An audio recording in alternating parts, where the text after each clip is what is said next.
अस्सलाम वालेकुम नाज़रीन। पाकिस्तान सुपर लीग तीसरे एडिशन के मुकाबले दुबई क्रिकेट स्टेडियम में जारी हैं। आज एक बड़ा मुकाबला हुआ कराची किंग्स और लाहौर कलंदर्स का, जिसमें लाहौर कलंदर्स को शिकस्त का सामना करना पड़ा। इस वक्त हमारे साथ मौजूद हैं लाहौर कलंदर के बॉलर हैं शाहीन अफरीदी। हम इनसे बात करेंगे और इन जानेंगे आज के मैच के हवाले से इनके तासरात क्या हैं। अस्सलाम वालेकुम वालेकुम सलाम। शाहीन, कैसा लगा आज आपको मैच और कितने आप सेटिस्फाई हैं अपनी परफॉर्मेंस से और टीम की परफॉर्मेंस से?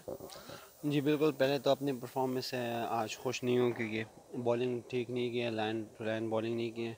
और एक वक्त ऐसे लग रहा था कि हम आराम से जीत जाएंगे।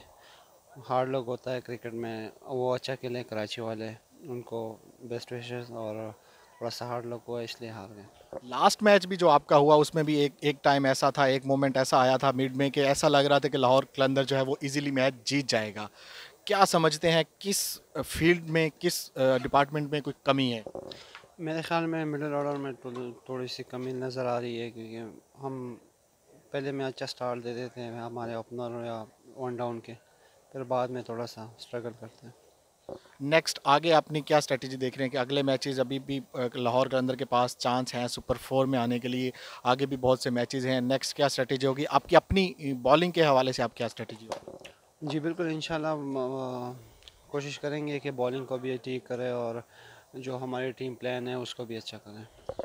आप लाहौर कलंदर के साथ ड्रेसिंग शेयर कर रहे हैं, बड़े प्लेयर्स हैं ब्रैडन मैकलम जैसे, और भी बहुत बड़े बड़े एक्सपीरियंस प्लेयर्स हैं, उनके साथ आप ड्रेसिंग शेयर कर रहे हैं। कितना आपको जो है वो एक्सपीरियंस मिला और कहाँ तक आपको लग रहा है कि मैं आगे बहुत कुछ सीख सकता हूँ सीनियर प्लेयर से? जी बिल्कुल, सीनियर प्लेयर है, ये मेरे लिए एक अच्छी अपॉर्चुनिटी है कि मैं इनसे सीख रहा हूँ, और बड़ा अच्छा लग रहा है इनसे सीख के। बहुत शुक्रिया शाहीन, आपने हमारे नाजरीन के साथ बात की। नाजरीन